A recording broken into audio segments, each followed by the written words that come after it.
again, welcome to Mhelbeth's table. Today I will show you a very different baked eggplant. It seems like a tortang talong but in a different way. Alright guys, here are the ingredients.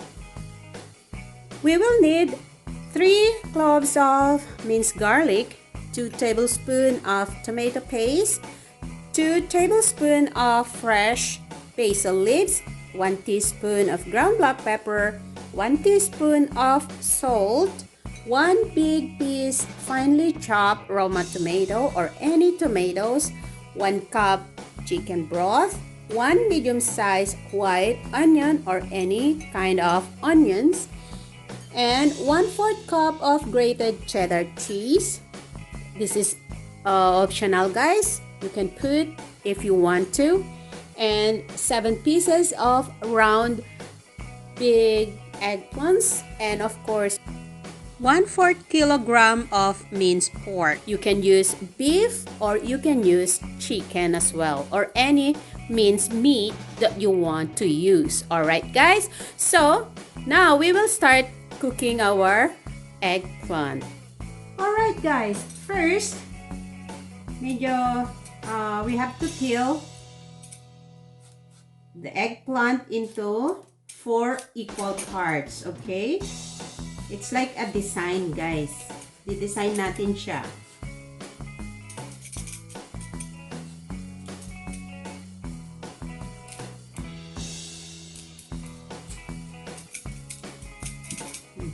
Then, lagay natin dyan. We do all 7 eggplants.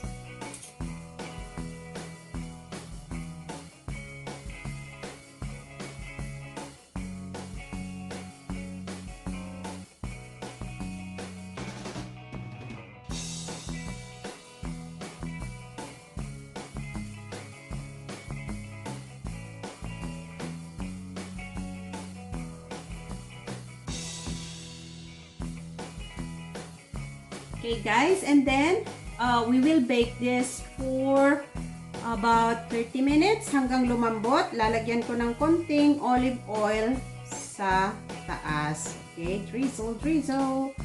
That's good. And I preheated my oven to 400 degrees Fahrenheit. Alright, so ilalagay natin siya doon. We will bake it for about 30 to 45 minutes. Alright guys, while waiting for our eggplant to be baked, we will now start to do our filling. Okay, so I'll put in the onion into the heated pan with olive oil. Then we can add the garlic as well.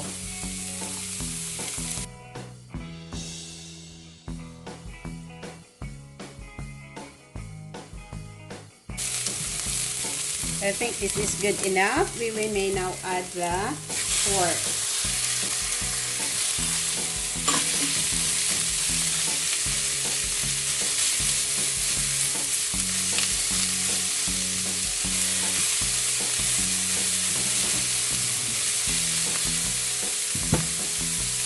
Put in the salt and the ground black pepper.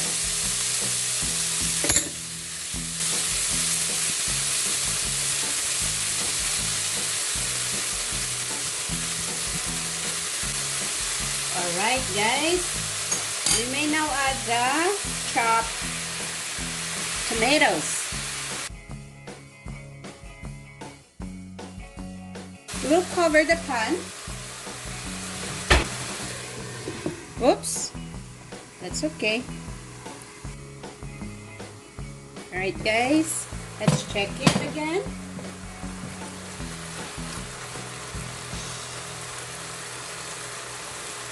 The tomatoes is already soft, so we may now add the tomato paste.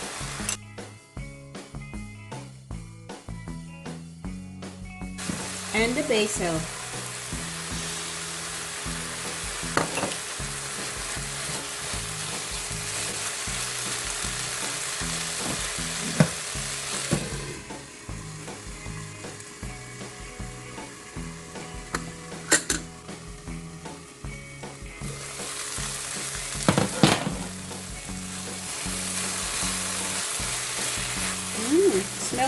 good, guys.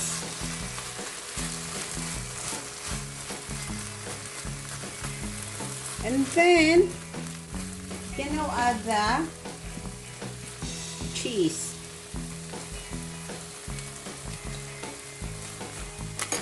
Mimix natin siya.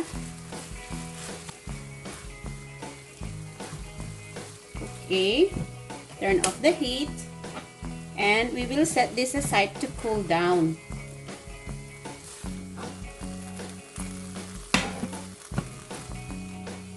Guys.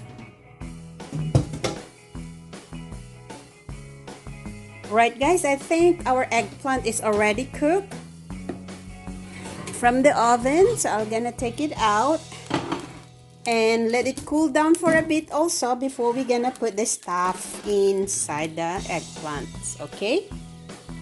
Alright, guys, what we do, we have to cut here in the middle. Okay? Like that. Naalisin ko yung ibang buto. Daming buto.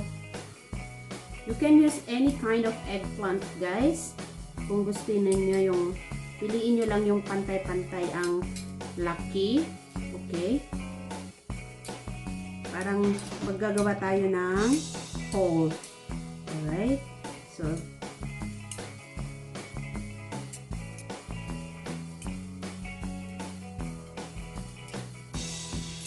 alright. Then we will put in the meat inside.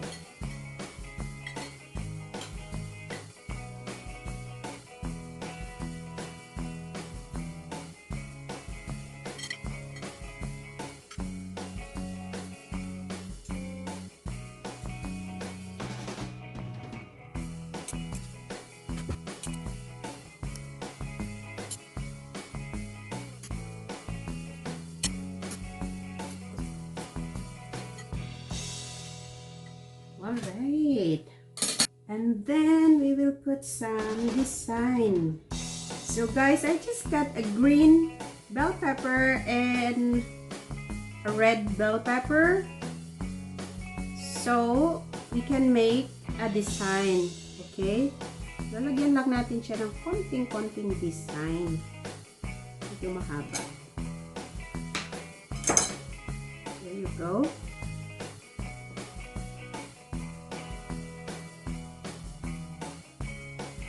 And we need to put the chicken broth. And then guys, we will put back this into the oven and bake it for about 45 minutes. Alright? Ayan guys, after about 45 minutes, lutong-luto na yung ating eggplant, right? Okay, so what we do, we're gonna thicken the sauce.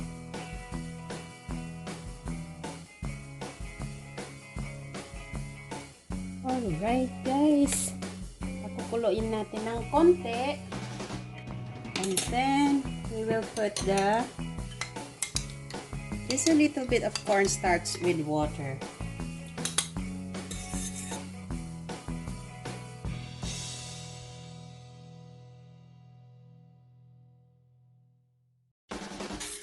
Alright guys, eto na, nag-thicken na yung sauce.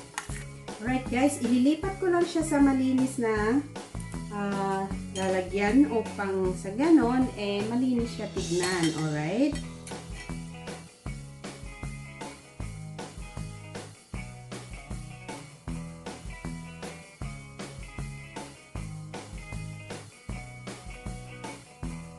Ito yung tinikan natin na sauce niya kanina. Lalagay lang natin. I-drizzle lang natin siya.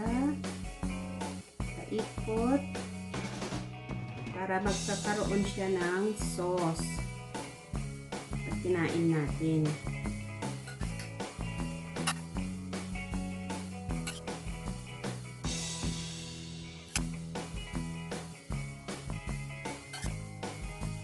Alright guys, ito na ang ating ginawang baked eggplant. eggplants. Kakaiba ito guys na luto. Napakasarap po nito guys. You can try it para malaman nyo kung totoo. Ayan. Simple lang ang ingredients niya guys. Para naman maiba yung ating pagluluto. Alright?